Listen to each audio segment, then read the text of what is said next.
to Qatsyr Harvest, episode 17. As we are progressing here in our analysis of what we should expect during Shavuot, God actually has a lot to say. And as he presents what we should expect, he likes to reinforce everything that precedes it.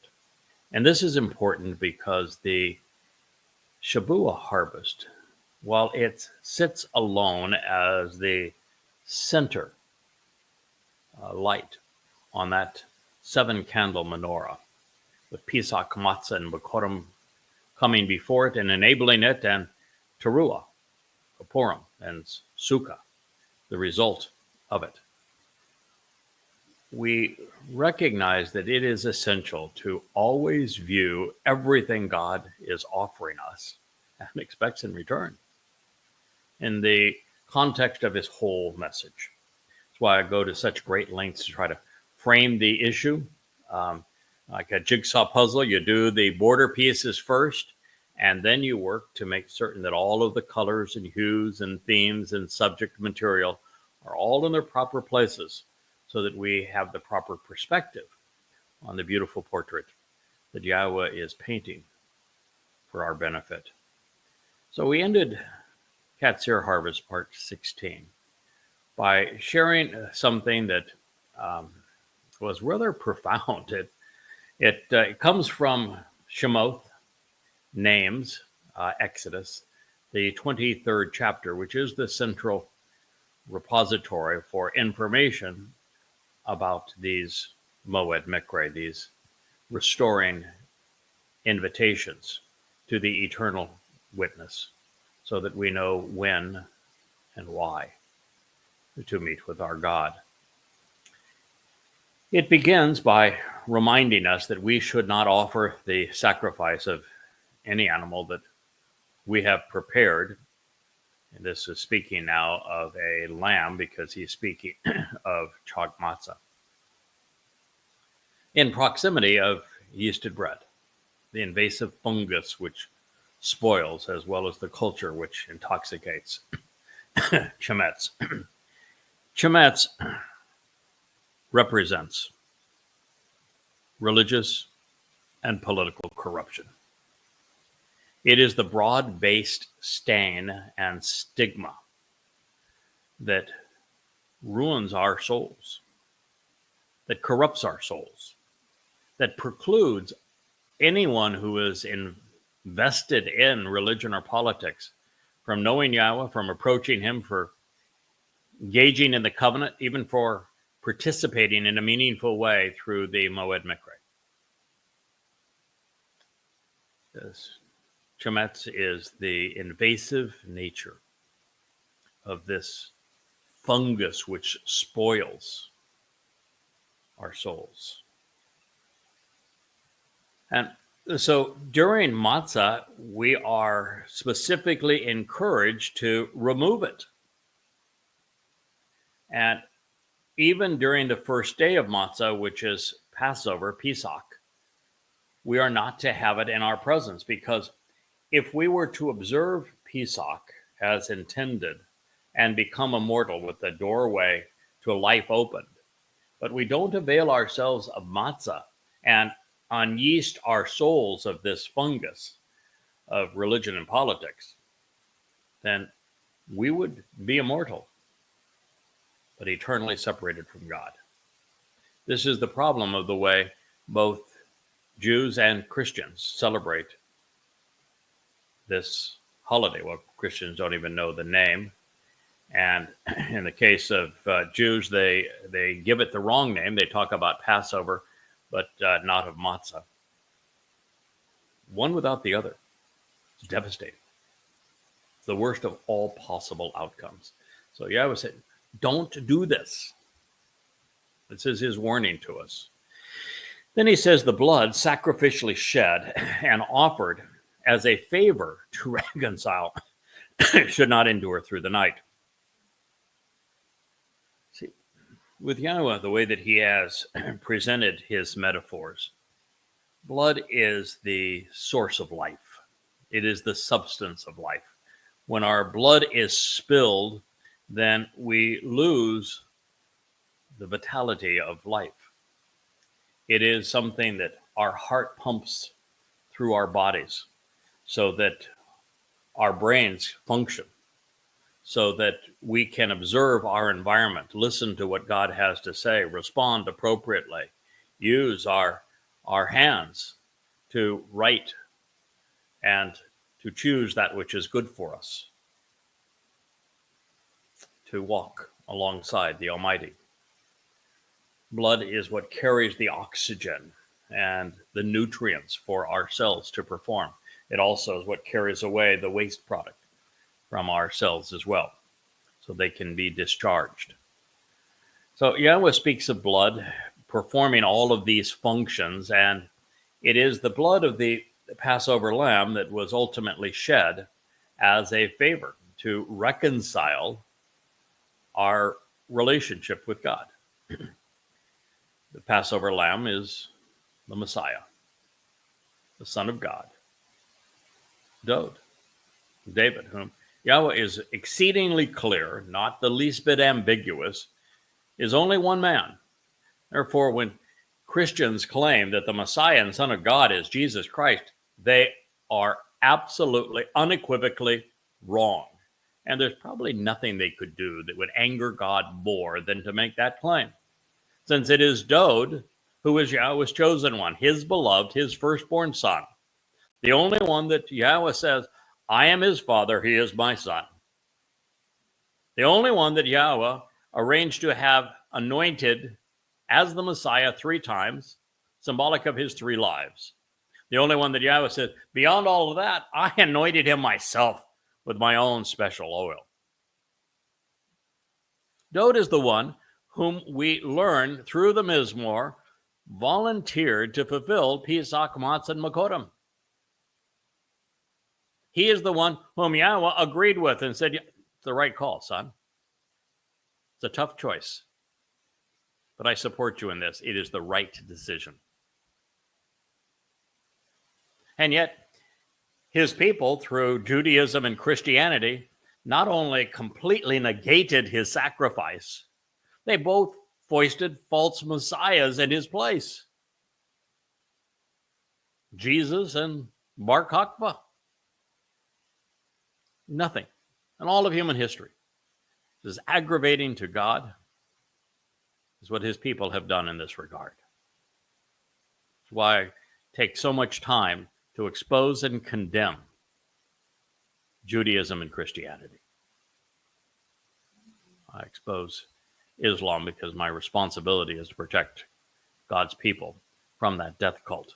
I expose Christianity because it piled all of its rubbish right on top of the truth so that God's people wouldn't recognize it anymore. Wouldn't even want to dig there because of the stench of that religion that has tormented them for the better part of 2,000 years. Now, when God says that the blood that is being offered, that was also put on the lintel and the uprights of the doorway to life as a sign that people inside that home were capitalizing on what Dode had done, would do, and has done. It said is not to endure through the night. What God is telling you is that the Christian notion of bodily resurrection is absolute nonsense. The body of the Passover lamb and its blood is incinerated that evening. That's the Torah's instruction, to do away with it. It has no purpose anymore. It served its purpose. And now it's just a bloody mess. And God says, do away with it. Incinerate it. Has no value anymore. This notion that a bludgeoned Jesus came back to life is just utter stupidity. Contrary to the very prophecies and testimony of God, and counter to common sense. I mean, if we're going to become immortal, if we're going to have renewed life, if we're going to be perfected, all of those things, if we're going to enter heaven in the seventh dimension, every bit of that requires us to shed our physical bodies. These physical bodies preclude all of that. These physical bodies are not immortal, and they cannot be made immortal. These physical bodies cannot exit 3 dimensions and even enter the 4th. These physical bodies constantly degrade and decay. And when our soul leaves them, they become worm rot. They're devoured by other living creatures who then nourish other plants and other living creatures, and the cycle of life continues. You know, the bones of animals long past become the substance of animals after them. This idea that you could resurrect the bones of somebody that is deceased and somehow put flesh on it and then add the blood back and make it all function is utter and complete nonsense, and it's going the wrong direction. That says, no, it does not last through the night. It's performed its purpose. It's opened the doorway to life. And it is a reconciling gift. It is the bounty of my festival feast, my chog. What is the chog at this time of year? It's not Pesach. Pesach's not a chog. There's no chog Pesach. Think, people. It's chog matzah. And so the blood sacrificially shed that is offered as a favor to reconcile is the bounty of the festival feast, the chog of matzah, where we are perfected. You want this sacrificial offering to reconcile our relationship by perfecting us. It is on matzah that Dod's nephesh soul, after his body was extinguished and had served its purpose, the bashar, had served as the Pesach Gael, it was time for his nephesh soul to carry the guilt of every covenant member into Sheol, which is the equivalent of a black hole, to deposit it there, never to be seen again, therefore making us appear perfect in God's eyes. So this is the bounty of the chog of matzah, which is an enduring witness come morning of something to consider forever. What morning? The morning of Bikurim. When Dod's soul was released from Sheol and reunited with his father in Shamayim as a testament forever that the firstborn, the Bikor of YAHOWAH, became symbolic of and enabled Bikurim, which is firstborn children, so the rest of us could follow. Why has no one ever spoken to you of the Torah in this manner? Until this very moment, no one has ever explained Torah to you in this way. Why? It was revealed 3,400 years ago. The most studied book in the history of humanity. And yet not a single person prior to this moment has ever spoken with you in this manner so that you would understand what God is offering, what Father and Son have accomplished, how you can not only live forever, but be perfected, have your relationship reconciled, and then endure forever as part of God's family.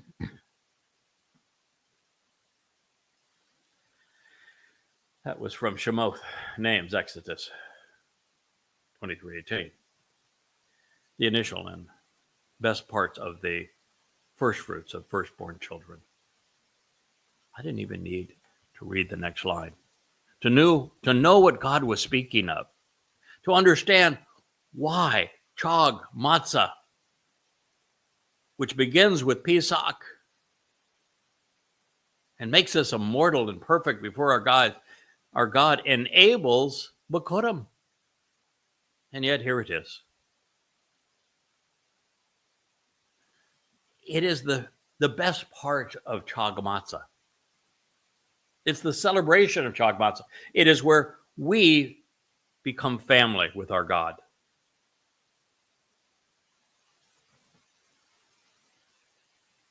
The initial and best part, Reshith, of the first fruits, including firstborn children, Bokurim, of your realm, Adamah. Adamah is a really, really inside term as it relates to Yahweh and his Torah teaching. That's partly because the man who will be spoken of in a moment is the Adam of Parah, the man of the earth, who is exceedingly fruitful and productive, the messenger of Yahweh, the voice of God, the herald of his son, at this moment, at this time, for this purpose. You should come bringing them for the family and home, Be'eth of Yahweh, your God. All of this is for a singular purpose. Yahweh wants to share eternity with a family. He wants children to raise, to teach, to instruct, to guide, to share everything he has created with. Life is so much richer when shared.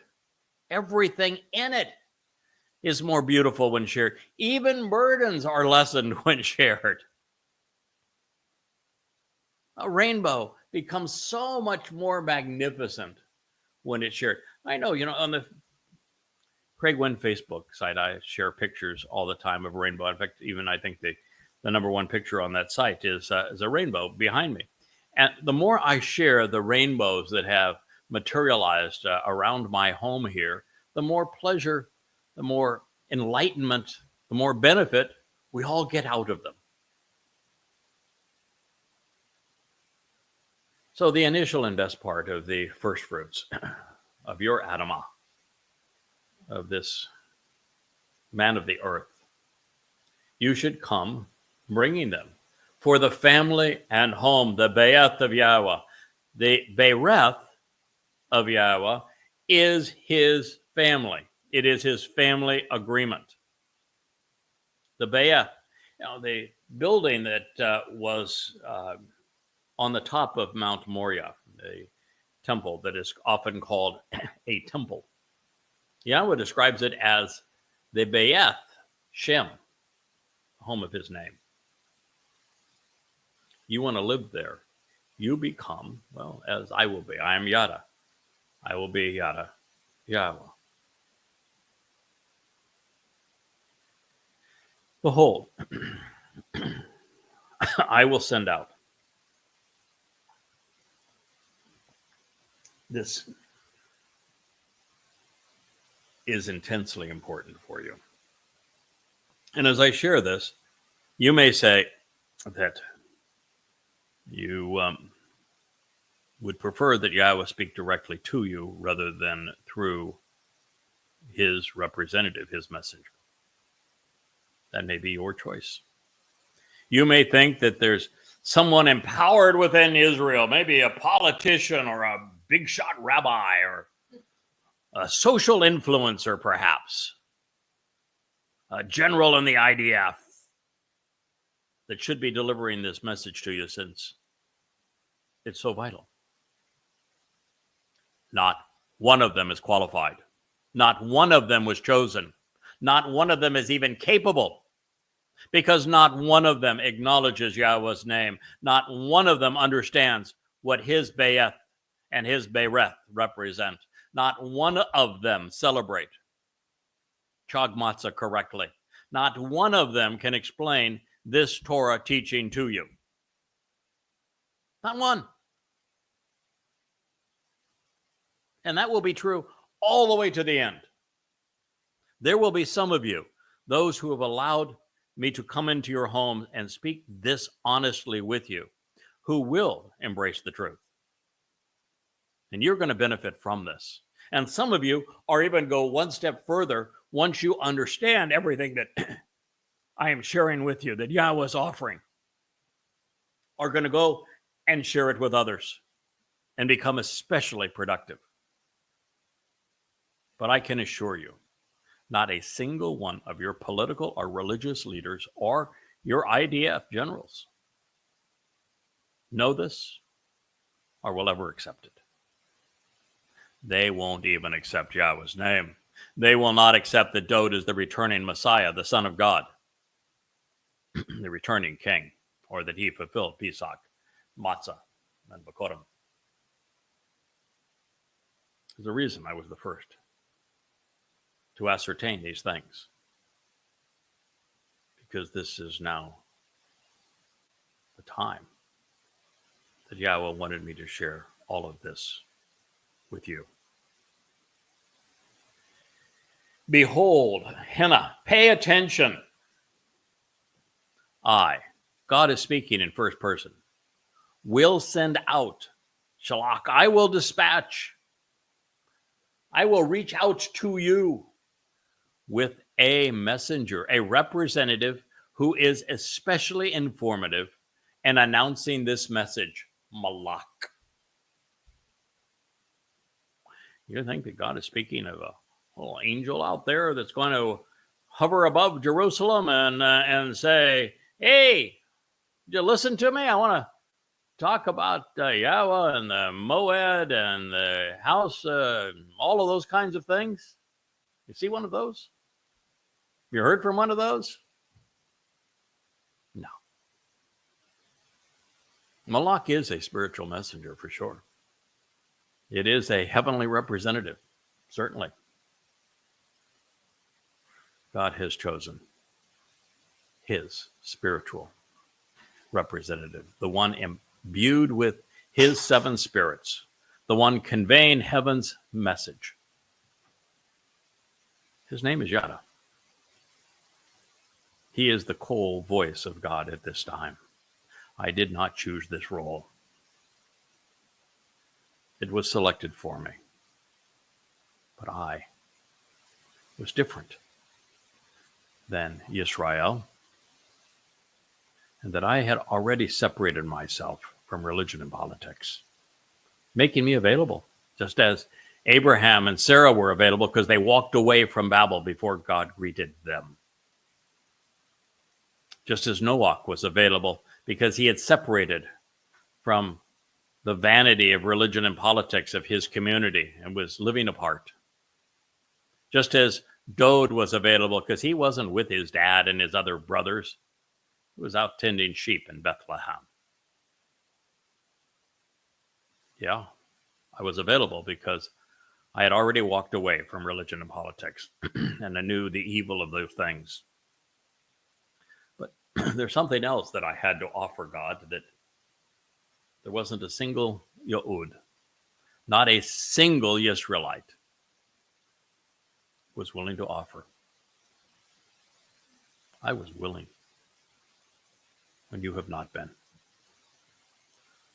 The last time a Israelite spoke to God was 3,400 years ago, and you told him to go away, that you never wanted to hear from him again. If I need to remind you about that, we can turn back the pages of the Torah. God said, very well, I understand. And from that point on, he chose to convey his message through his chosen implements. They have been, at least after Abraham and Sarah, Yishak and Jacob, after obviously Adam and Noach and his family, all of whom were Goyim. The distinction of Israelites began with Jacob's sons. And since that time, they have all been descendants of Abraham, Yishak, and Jacob. Until now, because God loves to come full circle. He likes it when that which was is again, just as we began our relationship with Yahweh in Eden, and we shall soon return to the garden. But as I said,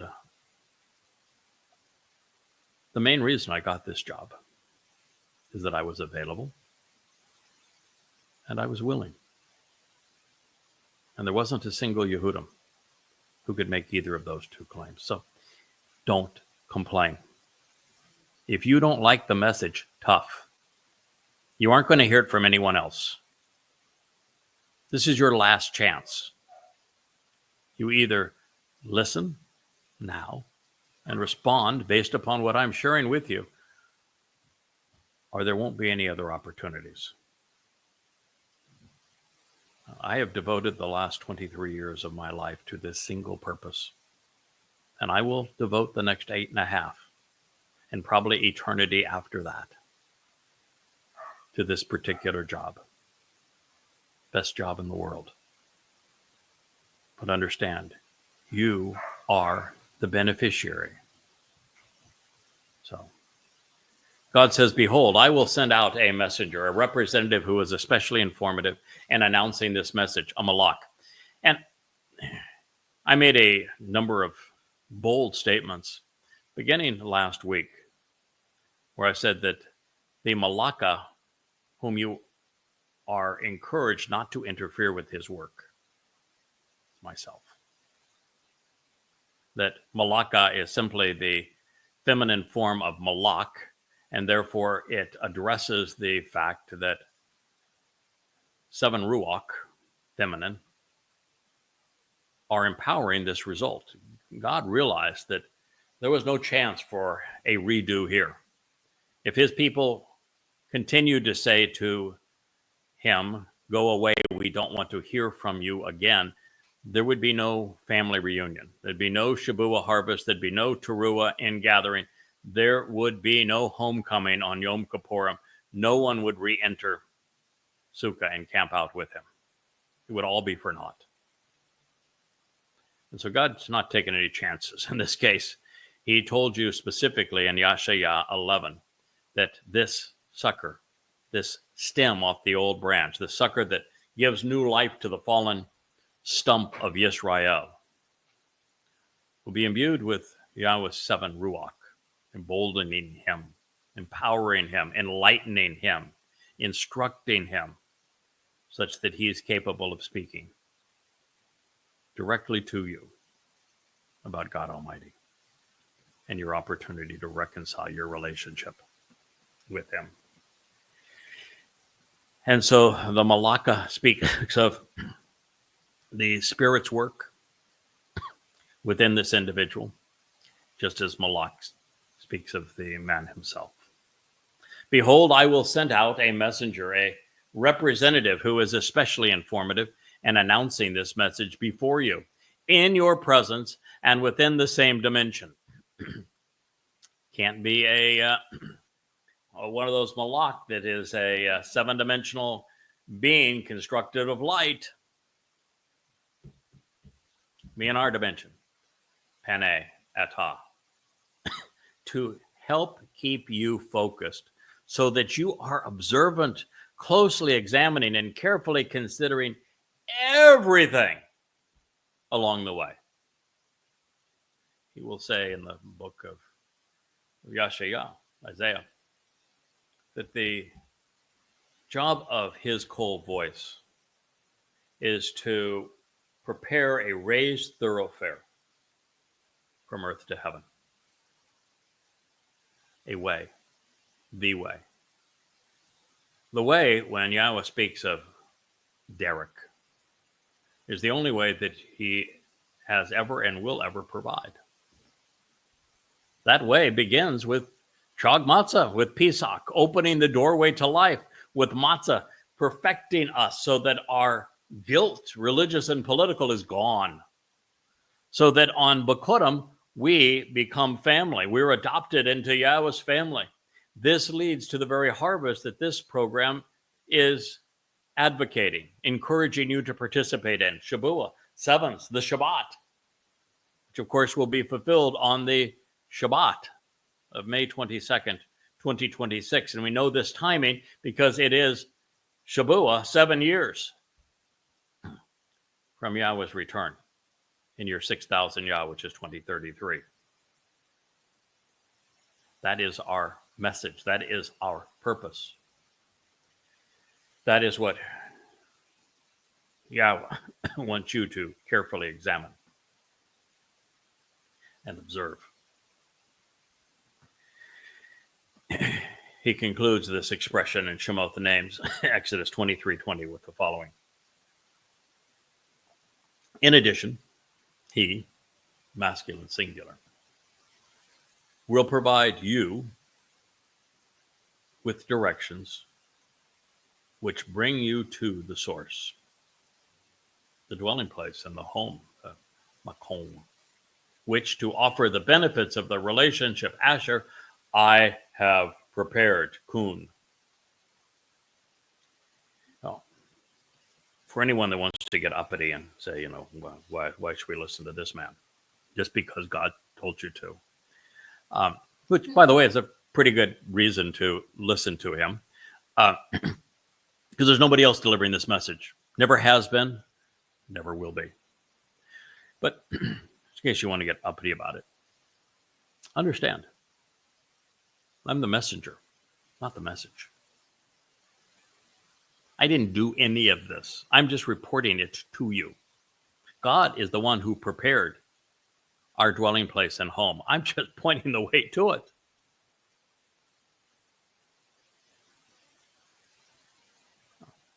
From God's point of view, since his people have ignored it, have erased it, have covered it up with religious rubbish, pointing the way to it, explaining the Torah to you is very important. And that's why we're doing these programs. So there are moments along the way that, I might have thought that this messenger would have been Moshe. Then at times perhaps it was Dode. On one occasion, Malak appeared to be a spiritual envoy, at least in the sense of God project his voice through one. But no, that isn't true. God has hundreds and hundreds and hundreds of prophecies regarding the herald that is speaking to you now during the last days, his final witness. And now the message is clear. Yahweh is calling and guiding his people home. And through this Malak messenger, this message can be readily discerned. It is being served up to you on a platter. Take it. I'm asking nothing from you. You can go to the YAHOWAH.com website, and we won't even ask you to register. You don't have to share anything. You can come in completely incognito. So that no rabbi or political leader know that you're checking up on what God said. All 35 books on the shelf, these books behind me, are free in their entirety. Read them.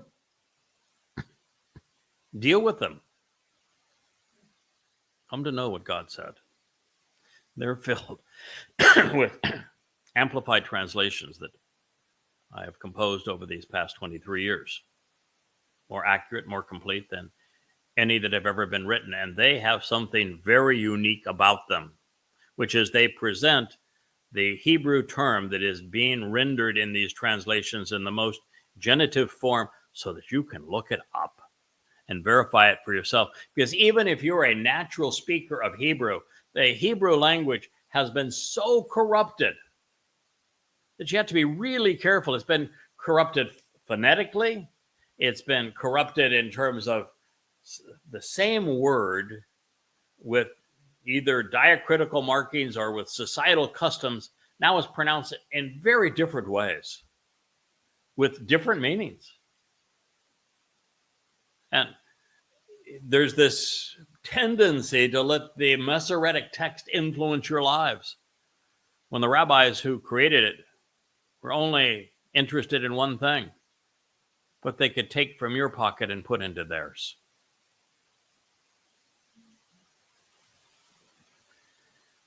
I'm asking nothing from you other than you listen. God's asking nothing from you other than asking you to be observant. This continues. This you should choose to closely examine and carefully consider this, being focused and observant, shamar, regarding his appearance and his presence. This can't be Moshe, is it? Because Moshe was the one that would have been conveying these words. So it most certainly could not have been Moshe. Not possible. So that leaves you with only two individuals who could possibly serve in this role thereafter. Dod, who fulfilled Pesach, Matzah, and Bakurim, who is essential to your knowledge and understanding, and to myself in the role that Yahweh has asked me to play for you. And since no one has bothered to explain the teaching inherent in these words to you, or make it applicable to your lives right now, it isn't Dod either.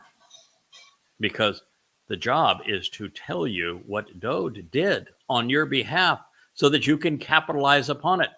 The greatest travesty of human history is when Jews, rather than acknowledging that Dod had arrived exactly when he said he would, when he told Daniel, as Gabriel, God's most courageous and compassionate man, that he would arrive during Chag Matzah in year 4000 Yah, 33 CE, over 600 years in advance. And then he arrived as the Messiah to do this very thing. And after he had written the 22nd Mizmor that explained that he would be flogged by Romans and then crucified by them centuries before Romans or crucifixion even existed. And then he would take our guilt and deposit it in Sheol and the darkness of that black hole to reemerge unto Yahweh's light during Bakurim.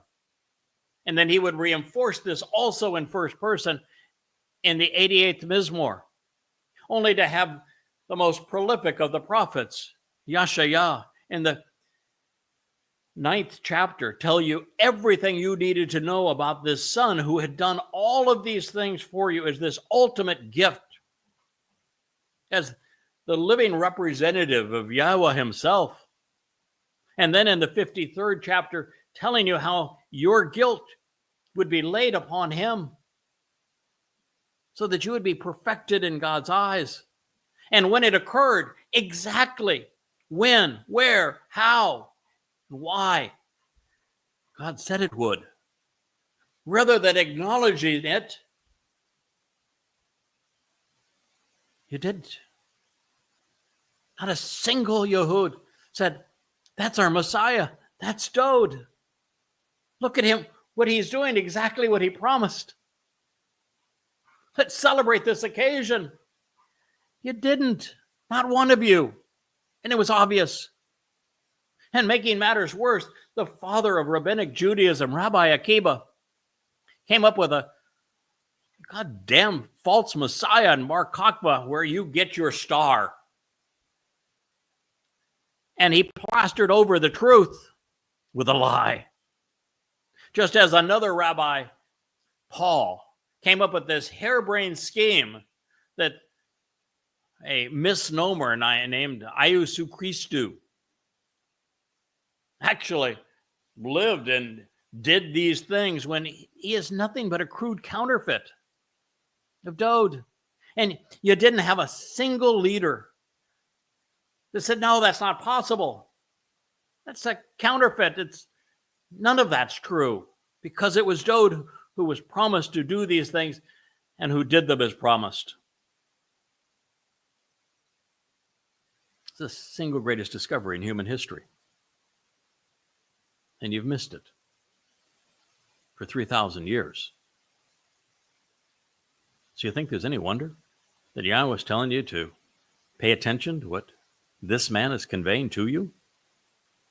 The only means of salvation. You have the whole world has turned against you. You're within 15 months of entering the time of Jacob's troubles, where your very existence will be at stake. a time far worse than the Holocaust.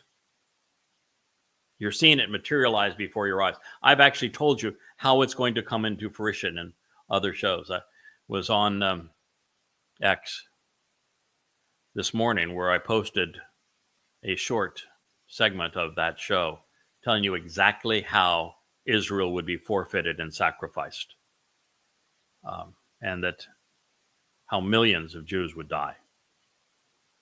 And this morning when I returned, 17 people had watched it. What's wrong with you? Someone is finally telling you the truth. Someone is finally reintroducing you to Yahweh's name, to reacquainting you with Dod as the Messiah, the Son of God, who fulfilled Pesach, Matzah, and Bakorim, pointing the way home, explaining the purpose of the Moed Mikre, teaching you what the Torah actually says. Doing these as live streams. Turn on the lights, turn on the microphone, turn on the camera, and let's go. No rehearsal, no redos, no edits. Just what I know to be true. What's important for you to hear.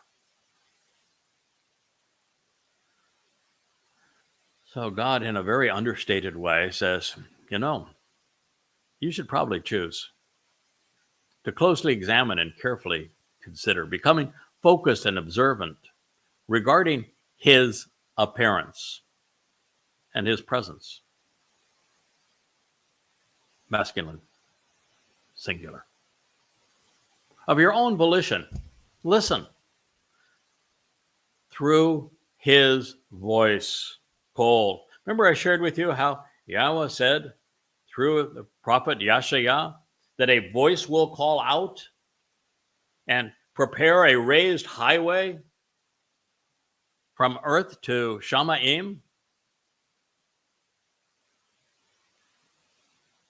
About 2 months ago, Yahweh met with me again. Now our meetings are quite frequent. They used to be infrequent, and most of my time was listening to him, which is always a good idea, by studying his testimony, translating his testimony, and sharing the insights that could be derived from it, comprising all these books behind me. 2 months ago, God said, Craig, you've written enough books. One more book isn't going to make a difference. The incremental benefit of one additional tome isn't going to significantly change the result. It's time that you become the book. I want you to speak to my people. I want you to be the voice that they hear. Look them in the eye. Talk to them. Let them hear the tenor of your voice. Let them see the expression in your eyes. Let them know that you are my voice speaking to them. God never, ever communicates something that he has not already affirmed. And here it is. Of your own volition, Shama, listen through his voice. Are you going to listen? Are you going to pay attention to what God has to say for the first time in 3,400 years? Do you still want him to go away and never talk to you again? How has that worked out for you? Now you're on the precipice of extinction. The entire world has raised up against you. Muslims smell blood in the water. Islam declared war on you 1,400 years ago, perpetrated genocide on all of the Jews in Arabia. Still, you don't pay attention. The Grand Mufti is the one who in 1941 convinced Adolf Hitler not to exile the Jewish population of Europe and to exterminate them instead. The meeting before and then the meeting after with the SS and the leaders of the Nazi Party went from plans to exile the Jews of Europe to the plan to exterminate them. The difference was the meeting with the leader of the Islamic world. And yet, you will not identify Islam as your enemy. You think you're in Gaza to fight Hamas. You think Hamas perpetrated 10/7. You think that Hezbollah is a threat. You think Iran is a threat. You think it'd be really swell to form an Abraham Accord with Saudi Arabia. You encourage Muslims to live among you. You're clueless. I mean, on the morning of 10/7, Yahowah made it absolutely clear that it was time that I rewrite the first book that I wrote on your behalf. Prophet of Doom became goddamn religion. 1 volume became 5. The entire Quran was laid out for you, put in chronological order, set in the context of Muhammad's life using the hadith. It is the most comprehensive, chronological, contextual presentation of Islam ever written. And it shows exactly who Allah is and Muhammad was, and the purpose of this death cult, which is to hunt down and annihilate Jews. And yet you still won't even read it. You'll let them rape your daughters, kidnap your sons, starve your fathers, and you go off and blame your own government or Hamas as if you're stupid. Stop it. You don't have enough stupid days left. What is it going to take to get your attention? The Muslims have to kill all of you? Does the world, in its alliance between progressive libertards, of which you are a leading faction of, align with bloodthirsty Muslims? And you're watching the demonstrations around the world as the entire world turns anti-Semitic? And that's not enough to get your attention? You don't know what the prophet said? That the next attack is going to be 1,000-fold what you just endured?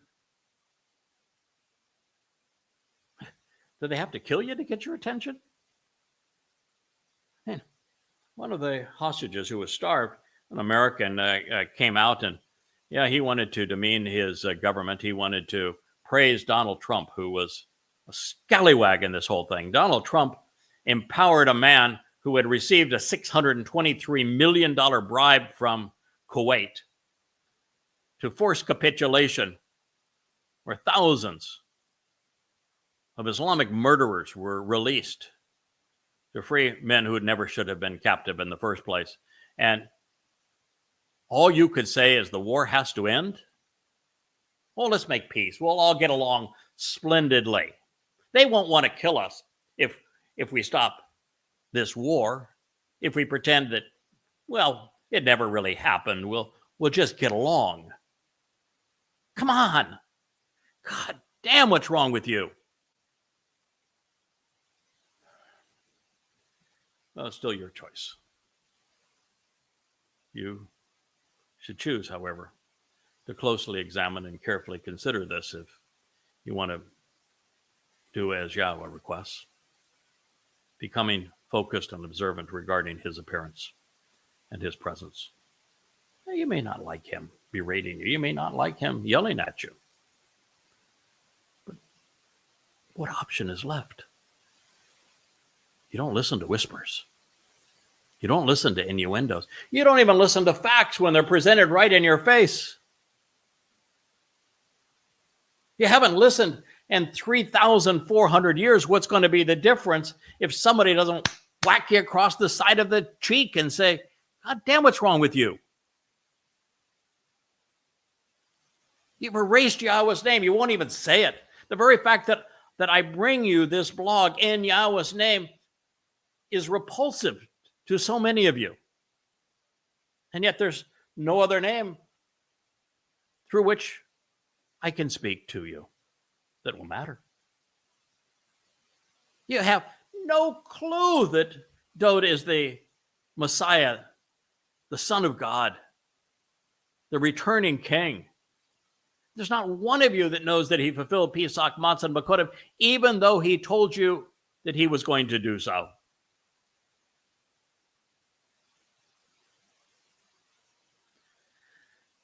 Of your own volition, listen to this voice. Don't remain rebellious against him, defiant towards him. Neither be embittered or contentious. Time to be grieved and bewildered is over.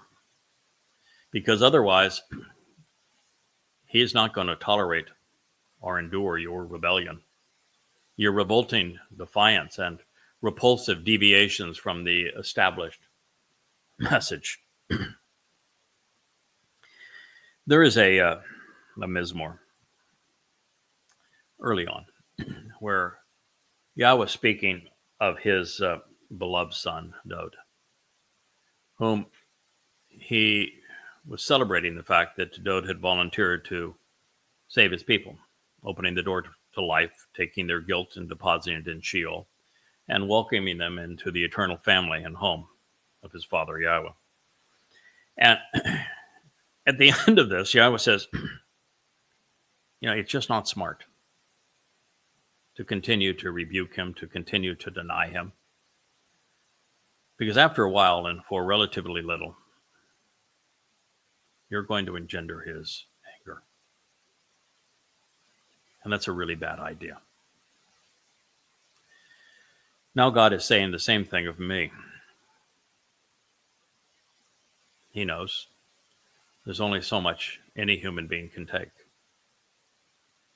I've been at this 23 years.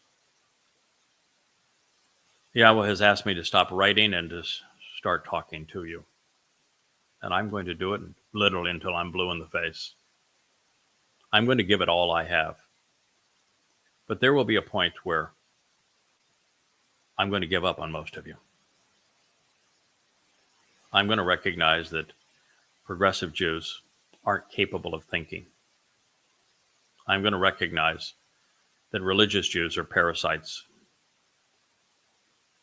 who are way too lost to recognize the truth, no matter how clearly it is presented to them, no matter even if it comes from the actual prophets of Yahweh. They will deny his name to the very end. I am going to give up on those of you who are political and religious. Yes, I will continue right to the very last moment to call those of you who are receptive to this message home. And ultimately, I'm going to lay down my life for you. I put it at risk. I've received thousands of death threats for trying to protect you from Islam. Never had a single thank you from a Jew for doing so, by the way. Not that I'm soliciting a thank you, but just as you ought to be thanking your Messiah and Dowd for what he did, I've not heard a single Jew thank him either.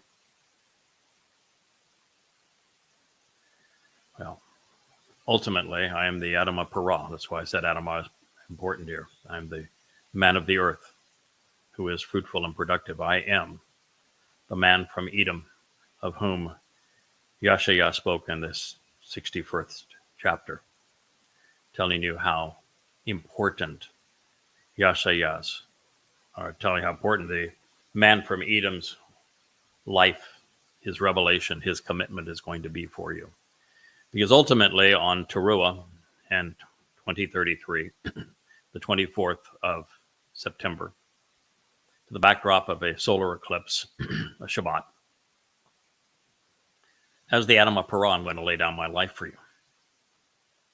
It is the final sacrifice. And it prepares this remnant of Israel to come home, to welcome Yahweh and Dod back into their lives, and he is returning just 10 days thereafter. And it is Yahweh who is going to orchestrate all of these events, just as he is the one who orchestrated what Dod was able to achieve for you 2,000 years ago.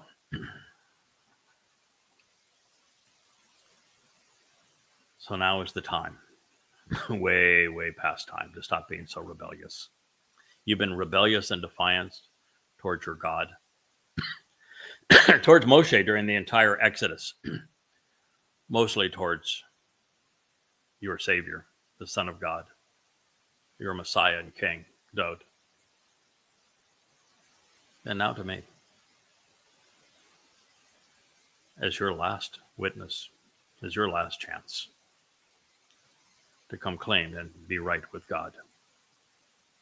He is begging you to stop being so bewildered. He's begging you to stop being contentious. After a while, you've got to give it up. God says that no one, even his final witness, is going to tolerate or endure your rebellion, your revolting defiance, your repulsive deviations from the established message. And there's some of you that say, wait a minute, how can it be you, Yada, when we're told that it is Eliah who is coming back? You know, maybe you ought to read the 4th chapter of Zechariah, as well as the hundreds and hundreds of prophecies that pertain to this particular mission, including the 11th chapter of Yeshaya. What does it say about how many witnesses there's going to be? 2. Yeshaya is just one of the 2. And you have to be really careful. If you are defiant because you still want to cling to Judaism, because you want to cling to progressive politics, you got to be really careful, because what was it that Eliah, which, by the way, his name is, God's name is Yah. Yahowah is God, precisely. And together, my name, Yada, Eliah, means no, Yahweh is God. Really good first step. What did Eliah do? Now, this is really important. Focus on this for a moment. What did Eliah do? He was specifically told to confront the religious and political establishment of Israel. He met with king and queen who were both exceedingly religious and exceedingly political, and he told them they were full of it.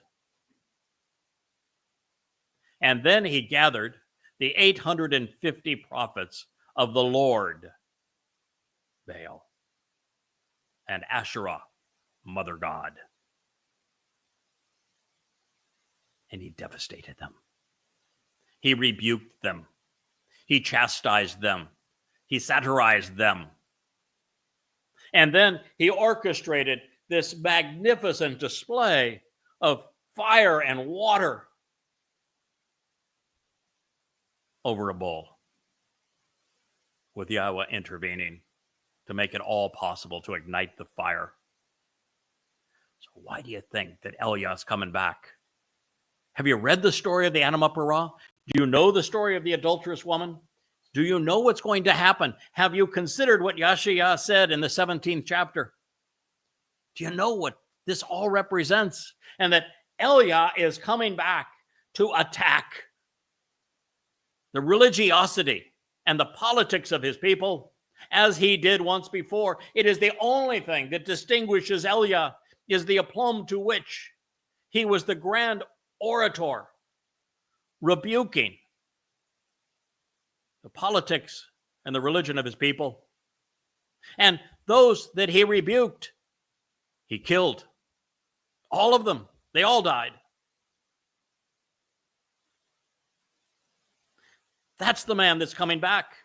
And he orchestrated all of this in front of the water and the fire surrounding a bull. What do you think the Anima Parah is? What do you think the last sacrifice is all about? Whose blood is it that's anoints the mercy seat of the Ark of the Covenant so that Israel can approach.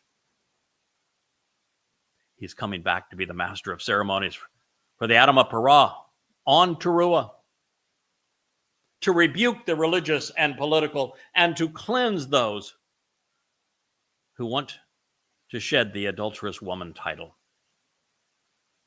and return to Yahweh and look up, as Zechariah 12 tells us, at Yahweh alongside the one we pierced, weeping for the firstborn that you've ignored for so very long.